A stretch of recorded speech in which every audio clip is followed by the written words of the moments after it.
안녕하세요. 오늘의 사연입니다. 구독과 좋아요 한 번씩 부탁드릴게요. 바로 사연 시작하겠습니다. 저는 하조원이고 올해 30살입니다. 지금은 회사원으로 평온한 나날을 보내고 있지만 저에게는 특별한 과거가 있어요. 바로 25살 때 결혼한 남편 류승현을 만난 거죠. 남편과는 친구의 소개로 만났어요. 영업사원인 그는 조용하고 내성적인 저와는 정반대로 호탕한 성격을 가지고 있었어요. 저에게는 없는 것을 가진 그에게 매력을 느껴 교제를 시작했어요. 교제 2년째 되는 해에 프로포즈를 받고 결혼을 약속했어요. 혼인신고 후 저희 부모님이 결혼 선물로 주신 아파트에서 결혼 생활을 시작했어요. 거기까지는 좋았는데 결혼 후 남편의 태도가 변했어요. 사귀는 동안에는 다정다감하고 선물도 자주 해줬던 남편이에요. 하지만 결혼 후에는 그런 습관도 뚝 끊어졌어요. 오히려 맞벌이인데도 불구하고 집안일을 모두 제게 떠넘기기 시작했어요. 빨래는 아무데나 벗어놓고 쓰레기도 버려주지 않고 밥 먹을 때도 아무 말도 하지 않았어요. 집안일은 아무것도 손도 대지 않는 거였죠. 한 달 정도 그와 함께 살다 보니 화가 치민 저는 남편에게 말했어요. 여보, 우리 맞벌이인데 집안일 좀 같이 해줘. 주원아, 우리 결혼한 거 맞지? 맞지? 그건 왜? 결혼하면 집안일은 여자가 하는 거 아니야? 누구나 아는 상식이잖아. 남편의 너무도 당당한 말에 저는 너무 놀랐어요. 그런가? 요즘은 맞벌이 부부면 다들 같이 한다고 하던데. 뭐야? 남편한테 집안일 시키겠다는 거야? 너가 남편 등골 빼먹는 여자야? 등골 빼먹는다니. 그런 말 듣기 싫으면 각자 할 일은 각자가 알아서 잘하자. 그렇게 말하고는 남편은 TV를 보기 시작했어요. 저는 아무 말도 할 수 없었고 집안일을 계속할 수밖에 없었어요. 결혼한 지 1년이 지나고 모든 집안일을 혼자 하는 것에 익숙해졌을 무렵 남편은 일이 바쁘다며 퇴근이 늦어지고 휴일 출근을 반복하기 시작했어요. 언젠가는 2주 동안 제대로 대화도 나누지 않은 적도 있어요. 우연히 남편이 일찍 돌아왔을 때 저는 조심스럽게 남편에게 말을 걸었어요. 여보, 아직도 일이 바빠? 그렇지. 왜? 요즘 거의 자정에 퇴근하는 것 같은데 쉬는 날도 없는 것 같고 이참에 직장을 옮기는 게 낫지 않겠어? 어디서 남편 하는 일에 이래라 저래라 참견이야. 갑자기 고함을 지르는 남편에 놀라 저는 움찔했어요. 아, 미안해. 나는 단지 여보 몸이 걱정돼서. 쓸데없는 소리 하지 말고 네 할 일이나 잘하고 나한테는 신경 쓰지 마. 이후 남편은 한밤중에 집에 돌아와서 자고 다시 집을 나가는 생활 패턴을 반복하였어요. 예전에는 휴일이면 함께 외출하기도 했지만 그마저도 몇 달째 없어요. 이대로 가다가는 남보다 못한 부부 같은데 어떻게 해야지? 그 당시 저는 계속 조바심이 났어요. 곰곰이 생각하다 한 가지를 떠올렸어요. 남편의 귀가를 기다렸다가 바로 말했어요. 여보, 이번 연휴에 우리 결혼기념일인 거 알아? 그래, 몰랐어. 넥타이를 풀며 귀찮다는 듯이 대답했는데 저는 망설임 없이 제안했어요.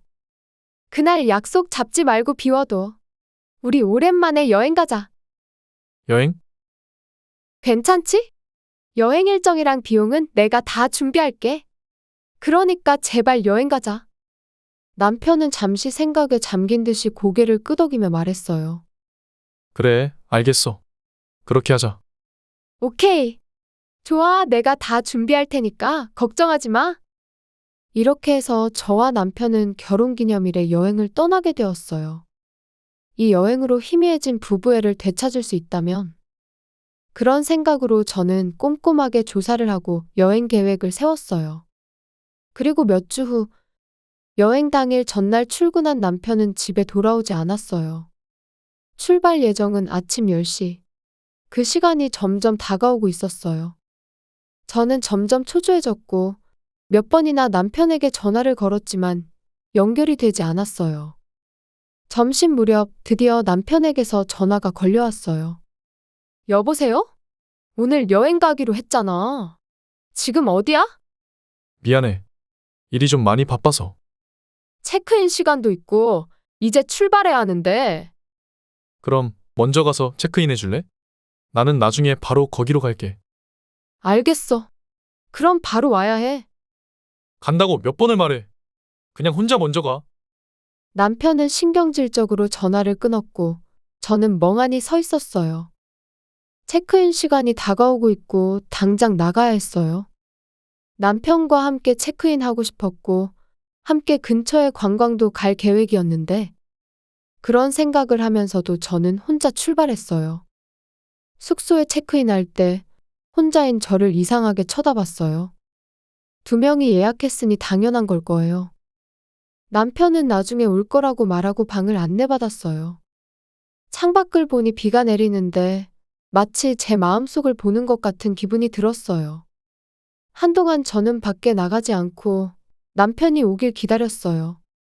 하지만 1시간이 지나도 2시간이 지나도 남편은 나타나지 않았어요. 그리고 전화도 받지 않았어요. 이대로라면 예약해 놓은 레스토랑 시간이 넘어갈지도 몰라요. 몇 번이나 남편에게 전화를 걸었지만 전혀 받지 않았어요.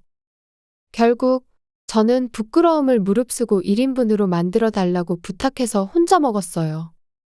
분위기 좋고 정말 맛있는 곳에 예약한 거였는데 혼자 먹으니 뭘 먹어도 맛있지가 않았어요. 눈물이 몇 번이고 흘렀어요. 결혼기념 축하 케이크는 어떻게 하냐는 직원의 물음에 저는 버리라는 말밖에 할 수 없었어요. 그날 저는 여행까지 와서 혼자 잠들었어요. 다음 날은 관광하는 게 일정이었는데 모두 취소하고 서둘러 집으로 돌아왔어요. 그때만 해도 남편에게 무슨 일이 생긴 게 아닐까 그런 생각을 하고 있었어요. 여보, 혹시 집에 있어? 집 안으로 들어갔지만 정막만 누르고 고요했어요. 짐을 내려놓고 식탁을 보니 거기엔 무언가가 놓여 있었어요. 그것은 남편의 사인이 돼 있는 이혼신고서와 결혼반지였어요. 이게 뭐야? 도대체 무슨 일이지? 편지 같은 건 없는지 둘러봤지만 아무것도 안 보였어요. 집안을 자세히 살펴보니 남편의 물건은 모두 사라져 있었고 이미 이사를 했다는 걸 알 수 있었어요.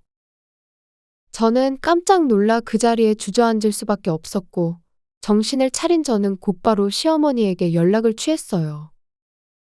자초지종을 설명하자 시어머니가 저보다 더 놀라신 듯 했어요. 연락받은 것도 없고 시댁에 온 적도 없다고 했어요. 연휴가 끝나고 남편의 회사에 전화를 걸었더니 충격적인 이야기를 들었어요. 승현 씨는 저번 달에 퇴사하셨는데요. 네? 저희도 업무 때문에 물어볼 게 있어서 전화를 했었는데 어제부터 연락이 안 되네요. 혹시 아내분께서 나중에 연락되시면 회사에서 전화 좀 달랬다고 이야기 좀 해주시겠어요? 저는 정신이 나간 채로 남편의 직장 동료와 통화를 끝냈어요. 다음으로 다시 남편에게 전화를 걸었어요. 그러자 전화기 너머로 흘러나온 것은 현재 거신 번호는 없는 번호입니다. 라는 안내방송만 나올 뿐이었어요. 그렇게 남편은 어느 날 호련히 자취를 감추었어요. 여러 과정을 거쳐 저는 서명된 이혼신고서를 제출하였고 그와 결혼 생활을 강제로 끝낸 지 어느덧 3년 정도가 지났어요. 저는 재혼을 했고 지금은 행복한 삶을 살고 있어요. 물론 처음엔 정신이 없었지만 지금은 전 남편 생각은 거의 나지 않아요. 시간이 다 해결해준다는 말이 맞는 것 같아요. 여느 때처럼 퇴근해서 집에 거의 다 와서 한 가지를 발견했어요. 집에 불이 켜져 있는 거예요.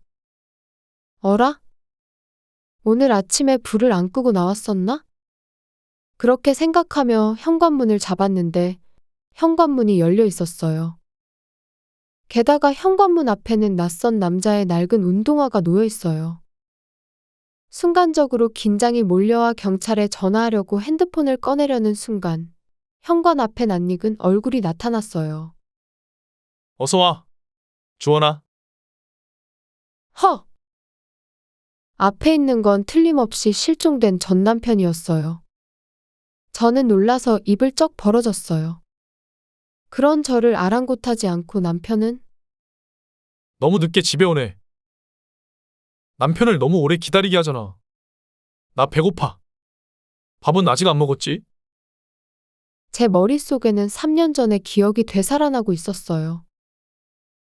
당연하다는 듯이 모든 집안일을 저에게 떠넘기고 이유 없이 소리치고 결국에는 결혼기념일 여행까지 포기하고 사라져버린 전 남편의 모습이 지금 눈앞에 있어요.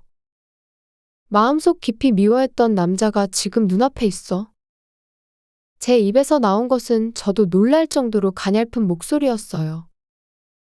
누구신데요? 누구? 전 남편은 어안이 벙벙한 표정으로 저를 쳐다봤어요. 그런 그를 저는 뾰로통하게 노려봤어요. 지금 당장 나가. 경찰 부를 거야. 진정해. 잠깐만.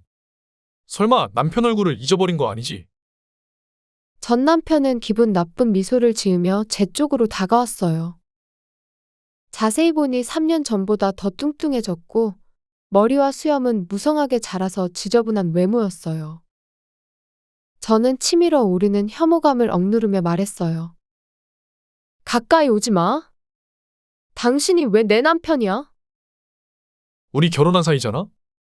잠깐 안 봤다고 벌써 날 잊어버린 거야? 무슨 소리야? 이미 오래전에 이혼 신고를 했으니까 이제 남이야. 그러자 전 남편은 충격을 받은 듯한 표정을 지었어요. 뭐라고? 왜 그런 짓을 한 거야? 당신이 직접 이혼 신고서 작성해서 두고 갔잖아. 설마 그걸 진심인 줄 알았어? 그걸 왜 제출한 거야? 당황하는 전 남편을 저는 기분 나쁜 눈빛으로 바라봤어요. 왜? 그게 무슨 문제라도 돼? 큰일이네. 나는 이혼할 생각 따위는 전혀 없었어. 뭐? 날 기다려줄 거라고 믿었는데 설마 제출했을 줄이야.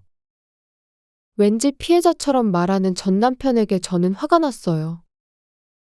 뭐가 기다려줄 줄 알았다는 거야? 3년 전에 모든 걸 버리고 상간녀한테 간 건 당신이잖아. 제가 말하자 전 남편은 또 다시 움찔했어요. 그가 실종된 지 얼마 되지 않았을 때 저는 그를 찾기 위해 흥신소에 조사를 의뢰했었어요. 사라진 지 6개월 후 그를 찾아낸 조사관으로부터 받은 보고는 상상도 할 수 없는 것이었어요. 실종되기 반년 전부터 그는 회사에 파견 나온 직원과 바람을 피우고 있었다는 거예요. 사내에서 알만한 사람들은 다 아는 사이였다고 해요. 결국 바람을 피운 여자와 그는 퇴사하고 둘이서 다른 지역으로 가서 살림을 차렸다네요. 그 말을 들은 저는 미운 정조차도 다 사라졌고 곧바로 이혼 신고서를 제출한 거였죠. 이후 최대한 기억하지 않으려고 억지로 잊고 살고 있었는데 인제 와서 눈앞에 나타나서는 그것도 마음대로 집에 들어올 줄이야. 도어락 비밀번호를 바꾸지 않은 걸 지금에서야 후회하고 있어요. 아니야, 주원아.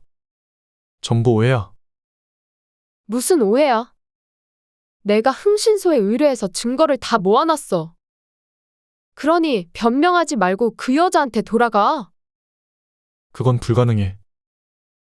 뭐? 헤어졌어. 그 여자는 나한테 아무것도 아니야. 내가 사랑하는 사람은 여보뿐이야. 전 남편은 한심하게 제 팔에 매달렸어요. 저는 혐오감이 느껴졌어요. 다시 말하는데 난 당신의 아내가 아니야. 이제 생판 남이라니까. 내가 처음부터 지금까지 사랑한 건 여보밖에 없어. 그러니까 다시 결혼 생활 시작하자. 지금 당장 혼인신고부터 하러 가자. 얼른 따라와. 전 남편이 제 팔을 잡아당겼어요. 이번에는 진짜 경찰을 부르려고 핸드폰을 꺼내는 순간 갑자기 현관문이 열렸어요. 누구세요? 그 손 당장 안 놔요. 전 남편이 당황한 듯 손을 놨어요. 저는 곧바로 목소리가 들리는 쪽으로 달려갔어요. 너 누구야? 나는 주원이 남편이야. 저는 돌아온 남편의 옆에 바짝 붙었어요. 남편은 그런 저를 다정하게 감싸줬어요. 류승현 씨 맞죠? 전 남편분. 그렇긴 한데. 전 남편이라뇨? 상황을 이해하지 못하는 전 남편에게 저는 말했어요. 나는 이미 재혼했어. 그래서 당신은 이제 남이라는 거야. 제가 재혼한 지금의 남편은 저와 회사 동기예요. 입사 당시부터 저를 좋아했다는데 유부녀라 마음을 접고 있다가 이혼한 걸 알고 나서 저에게 고백을 해왔어요.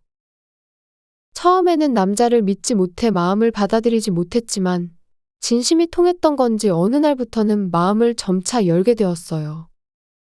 그리고 저는 용기를 내서 다시 연애하기 시작했던 거죠. 당신이 다른 남자와 결혼을 하다니. 이제 알았으면 얼른 나가줄래? 현관 밖으로 도망쳐 사라지려는 전 남편을 불러세웠어요. 잠깐만 기다려. 당신한테 위자료 청구할 거야. 아직 공소시효가 안 지났으니 자기가 한 일의 책임은 져야지. 안 돼. 지금 일 안 하고 있어서 돈이 없어. 그건 당신 사정이니 내 알 바 아니고. 돈 안 주면 후회하게 될 테니 명심해. 주원이 화나면 무서운 거 잘 알죠? 더 화나게 하지 마시고 시키는 대로 하세요. 전 남편은 말도 제대로 듣지 않고 도망치듯 사라졌어요. 조용해진 집에서 저는 남편에게 사과했어요. 갑자기 미안해. 이제 와서 갑자기 찾아올 줄은 몰랐어. 괜찮아. 당신이야말로 놀랐지? 혹시 해코지라도 할 것 같으면 말해. 내가 혼꾸녕 내줄게. 남편이 저를 꽉 안아줬고 흥분했던 마음이 천천히 진정됐어요. 그 후 전 남편에게 위자료를 받았어요. 전 시어머니한테서 전화가 왔는데 아마도 전 시댁에서 돈을 빌려준 것 같아요.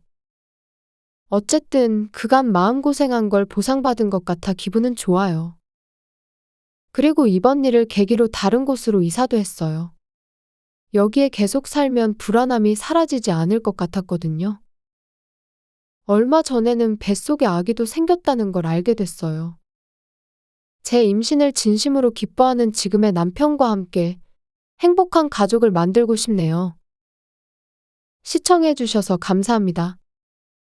그럼 다음 영상에서 다시 뵙겠습니다.